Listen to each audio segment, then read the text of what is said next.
bacon wrapped chicken. So for this recipe we're going to be using the entire chicken leg, the drumstick and the thigh as well. And the first thing we're going to do is separate the two. We want the drumstick separate and the thigh separate. And then we're going to score the chicken. That basically means to put gashes in the chicken flesh so that the marinade can penetrate through. Once that's done, it's time to make the marinade for the chicken. And we're going to start with some yogurt. Just regular plain yogurt will do. Some cream cheese. We're just going to mix those two together a little bit. Then we're going to add in some freshly ground pepper. Now I'm going to use some Cajun seasoning. Now this is just some stuff you get at the store, so you can use whatever seasoning you like. And this already has salt, so which is why I'm not going to add any more salt to this.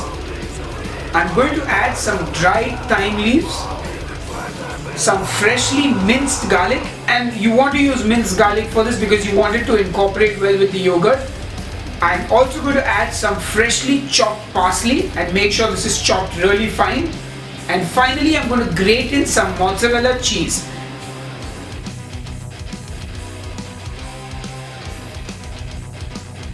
Anyway, now that that's done, we're going to mix in the chicken with that, and you're going to leave this to marinate for about 20 to 30 minutes.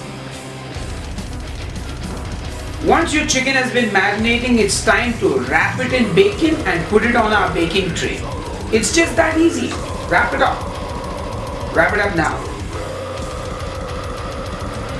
Then we're going to put it into a preheated oven at the highest temperature possible. And you want to cook it till the bacon is nice and crispy outside and the chicken is cooked all the way through. This normally takes about 20 to 25 minutes tops. And that looks cooked and delicious. And there it is, your bacon wrapped cheesy chicken is ready. Chicken cooked in red wine or coq au vin. So for this recipe we're going to be using 2 full chicken legs with the skin and with the bone in. Now I'm butchering them off an entire chicken because that's what I had lying at home. So I will use the legs for this recipe and I will use the rest of the bird for other dishes. I would like to encourage you all to generally buy an entire chicken if you can. I just find that it's less wasteful when you buy an entire bird and use it up. Now that we've got our chicken legs off the chicken, we're going to season it generously on both sides with salt and pepper. Now most people like to use only chicken thighs for this recipe, but you can pretty much use whatever part of the bird that you like to eat the most. I like the entire leg with the thigh and the drumstick. That's the reason I've chosen to use the entire legs. I'm going to start out with some bacon cubes. You can also use pancetta. You can use any kind of bacon that you like. I love these smoked bacon cubes that I get, so I'm using them. And now you just want to cook that bacon till it gets nice and crispy. So, well, it takes a bit of time. You want to do this on a medium heat, not too hot, not too low either.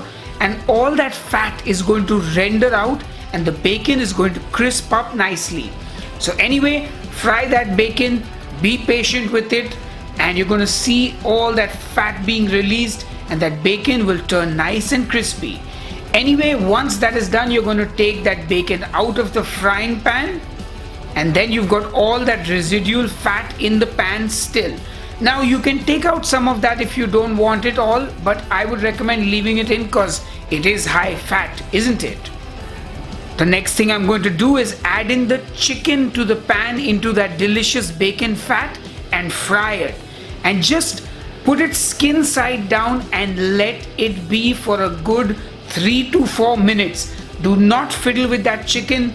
Let it cook. Let that skin crisp up nicely. And once it's done cooking and it's got nice and golden brown, then you want to flip the chicken over.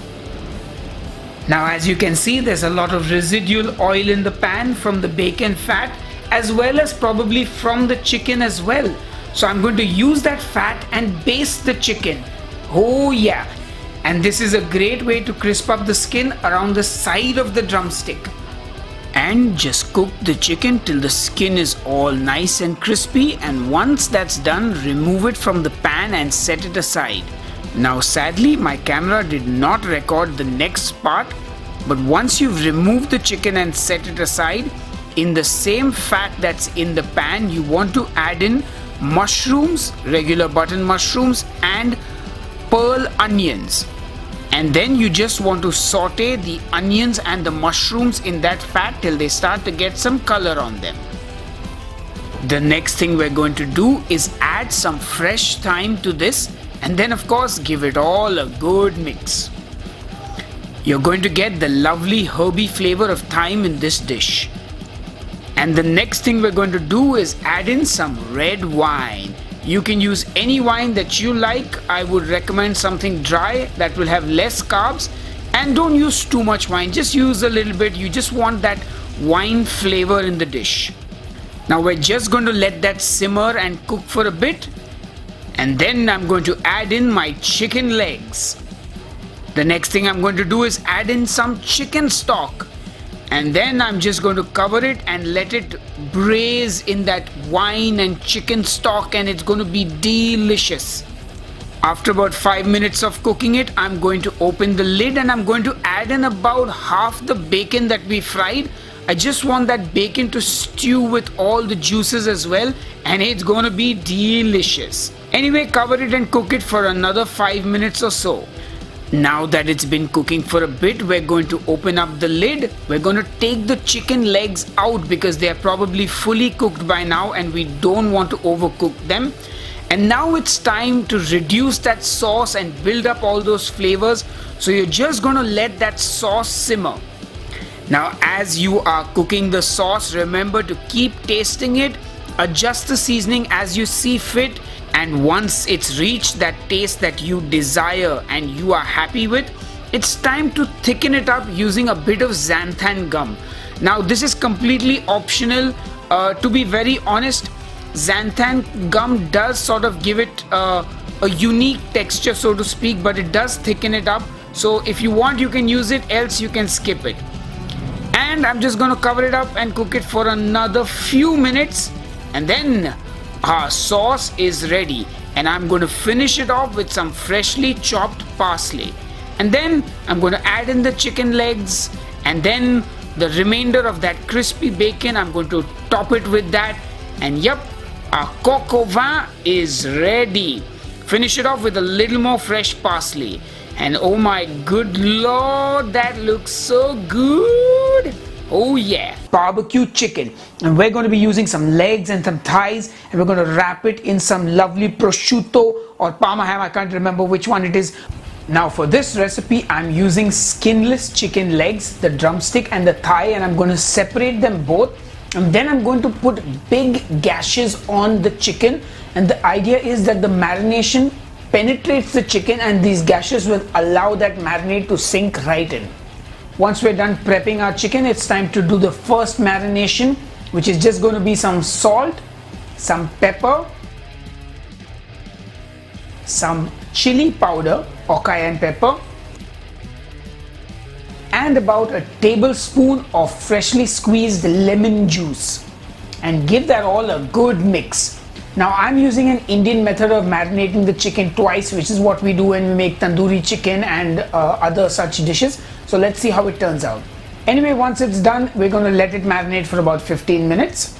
Now it's time for the second marination, and all we need is that barbecue sauce, about a quarter cup of our keto barbecue sauce, and give it all a good mix. Now you want to marinate this for as long as possible, because the longer you marinate it, the more the flavors will penetrate the chicken flesh. Once the chicken has finished marinating, we're going to put it on a wire rack in our baking tray and put it in the oven at about 200 degrees Celsius for about 15 to 20 minutes.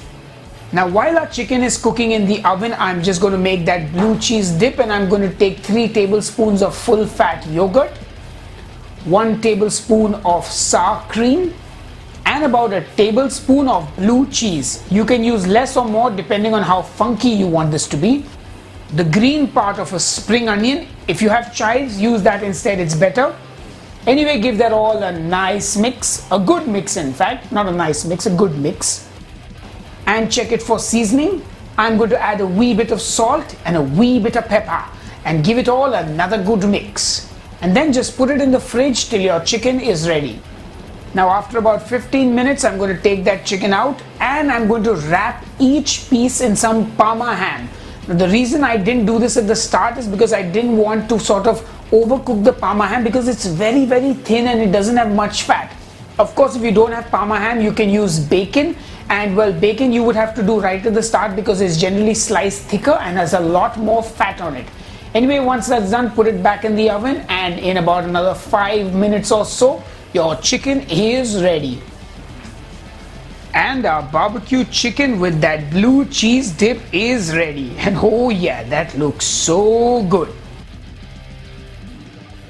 Hey folks, if you enjoyed this video, please smash the like button and do subscribe to Headbangers Kitchen for more awesome keto recipes. And of course, don't forget to hit the bell icon so you get a notification when I upload a new video. Anyway, till the next episode, cheers and keep cooking. Hey folks, if you like Headbangers Kitchen and you want to support the channel, you can grab some Headbangers Kitchen merchandise. Links are in the video description box just below this video. Or you can just watch more Headbangers Kitchen videos. Click here and watch some more of my videos. That took us all, every